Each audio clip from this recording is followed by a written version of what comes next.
Then Nebuchadnezzar was full of fury, and the expression on his face changed toward Shadrach, Meshach, and Abednego.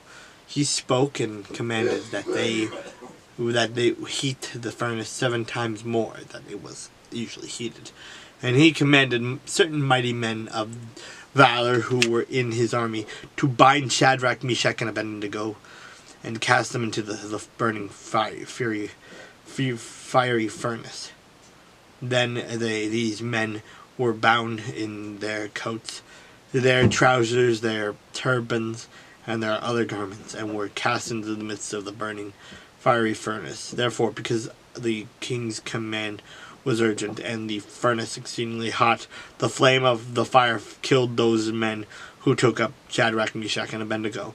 And these 3 men, Shadrach, Meshach, and Abednego, fell down bound into the midst of the burning fiery furnace. Then King Nebuchadnezzar was astonished, and he rose in haste and spoke, saying to his counselors, "Did we not cast 3 men bound into the midst of the fire?"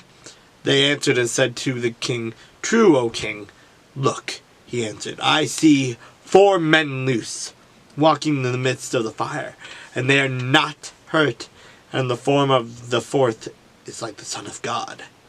Then Nebuchadnezzar went near the mouth of the burning fiery furnace and spoke, saying, "Shadrach, Meshach, and Abednego, servants of the Most High God, come out and come here." Then Shadrach, Meshach, and Abednego came from the midst of the fire, and the satraps, administrators, governors, and the king's counselors gathered together, and they saw these men on whose bodies the fire had no power. The hair of their head was not singed, nor were their garments affected, and the smell of fire was not on them. Nebuchadnezzar spoke, saying, "Blessed be the God of Shadrach, Meshach, and Abednego, who sent his angel and delivered his servants who trusted in him, and they had frustrated the king's word, yielded their bodies that they would not serve nor worship any god except their own God.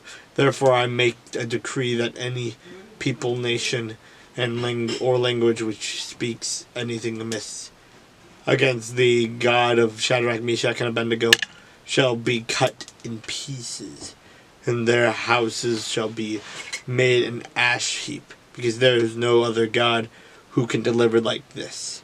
Then the king promoted Shadrach, Meshach, and Abednego in the province of Babylon.